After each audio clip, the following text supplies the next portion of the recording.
So without any further time taken up, our first speaker in this afternoon session is Roger Tucker, and his title is Artificial Life and Its Potential to Inform Theology. Roger. Okay. Is this going to bring up my presentation? Oh, yeah. Thank you. Okay, as you don't have the bio, I'll briefly explain how I got into artificial life. I'm a techie. I've been in tech research all my life, and I started off as an academic, and then through a series of stages working for a contract research startup, and then Hewlett-Packard Labs, I ended up starting a couple of businesses of my own. And over that time, I began to be very aware that technology itself is an evolutionary system, and it shares quite a few dynamics with biological evolution. And I also became aware that it's very different.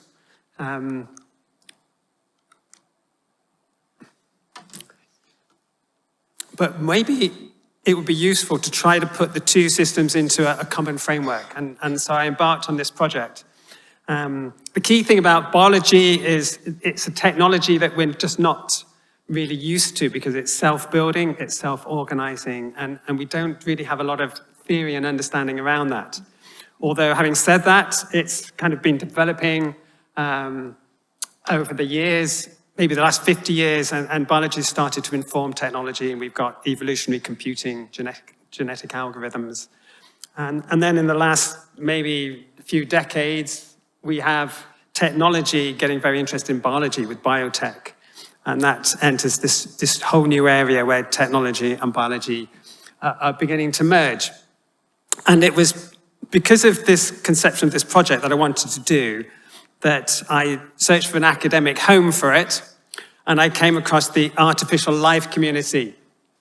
And artificial life is a multidisciplinary community, computer scientists and biologists all mixing together.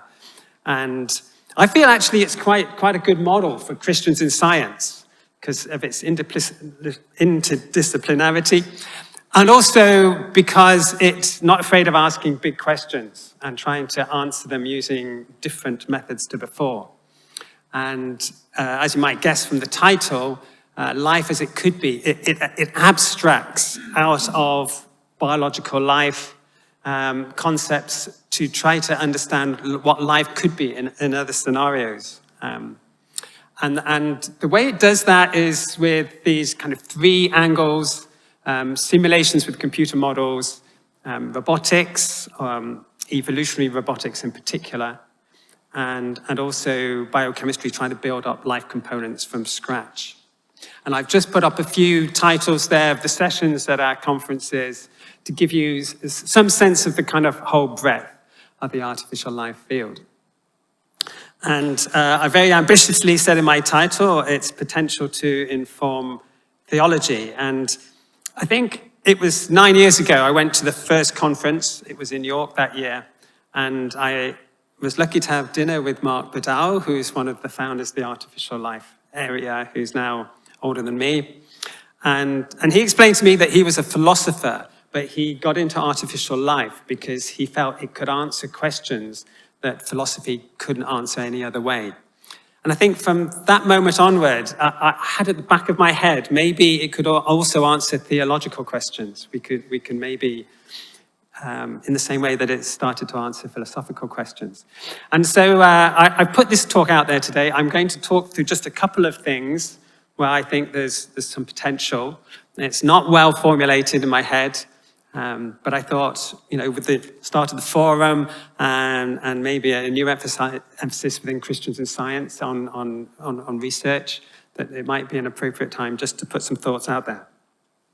So the first one I want to mention is a paper that was presented a couple of years ago by Jonathan Lowry from Bristol University. And it's using what's called agent-based modeling to model the spread of belief in a population. And this belief could be anything. It could be the conflict. Is there a conflict between science and religion? And we had a great session earlier talking about how experts might have a different opinion on that to the general population. And what Jonathan did, like in all modeling, you have to vastly simplify something that's actually very complex and try to just find the parameters that are going to show you the kind of dynamics you're interested in. And what he did was to postulate that people have three positions. They think something's true, they think it's false, or they're uncertain, they don't know. And that the spread of belief is affected by two main factors. One is people you talk to, people you interact with, what they think affects what you think. And the other one is the evidence. What evidence do you come across to directly affect your belief? And in his paper, he simplifies the whole different way those two factors work into just two settings.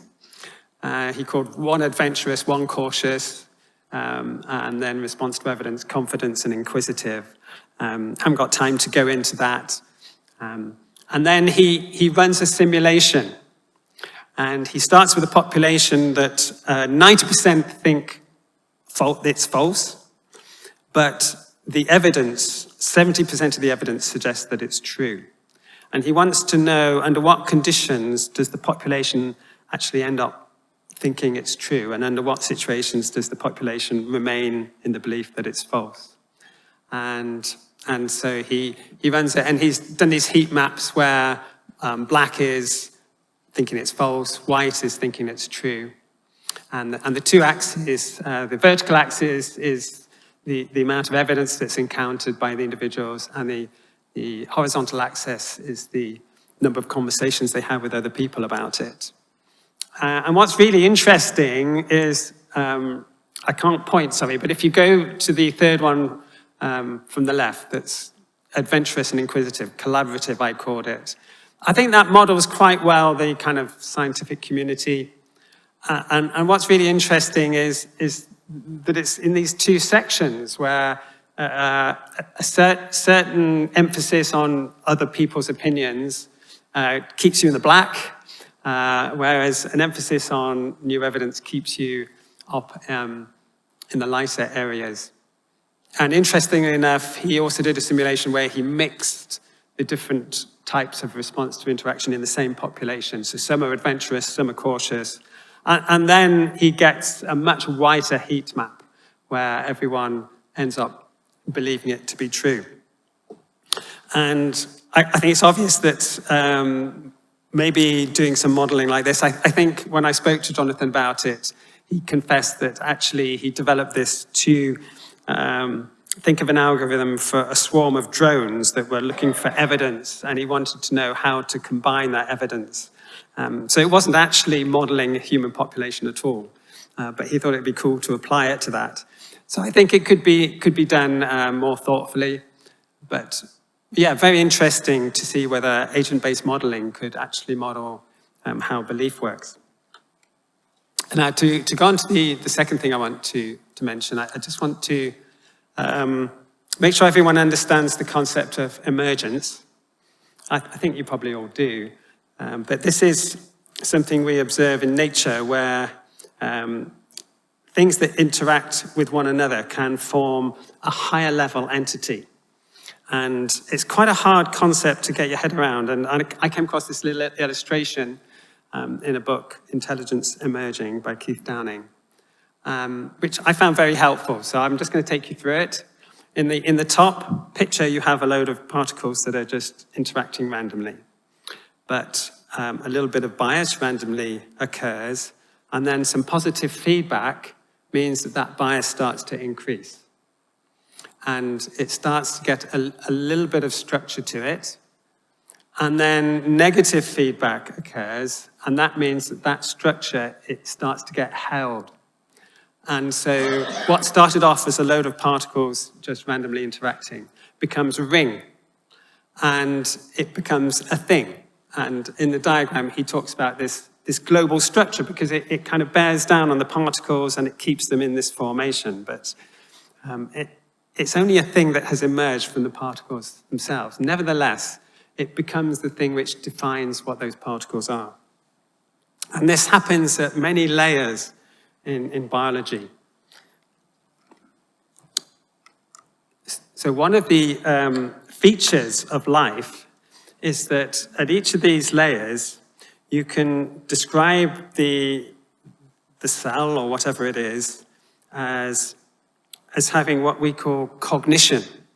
And you might think cognition is a kind of human thing, but in our community, we define it in a much more technical sense as something which associates the perception of environment and the actions taken.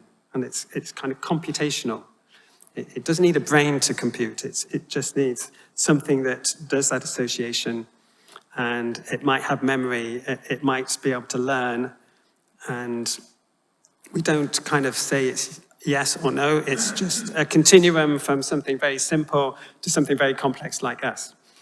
And the interesting thing is that in biotech, we can start to make things now which are kind of not natural. And we ask questions about what are they?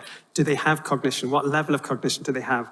And a biologist, Mike Levin, has really tried to think this one through philosophically.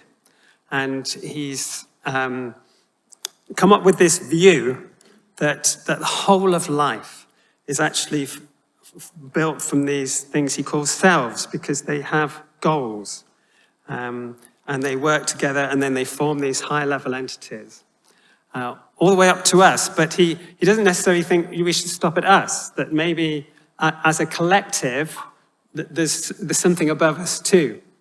And I found this a very interesting thought, and I'm thinking of, particularly when Paul talks about principalities and powers, and what those are, and are they some kind of collective intelligence of us? Can we model that?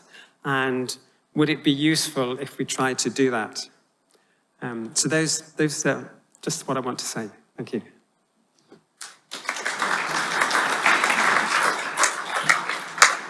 Maybe a couple of quick questions.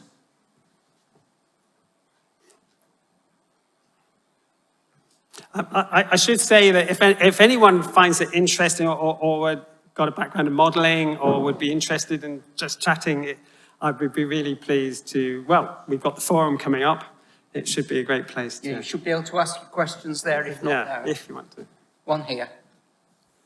Just a thought about the collective and the theological implications, because of course as Christians we are all part of the body of Christ. We're all cells in a bigger body, and we will all be part of some bigger thing in the new creation.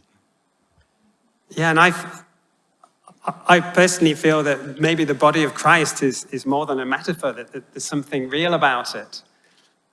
Yeah.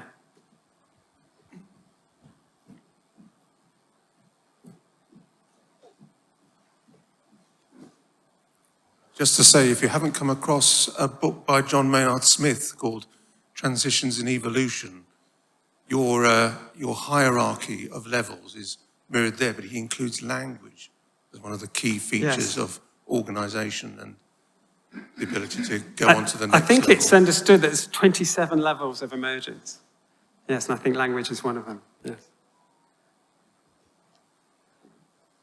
One more?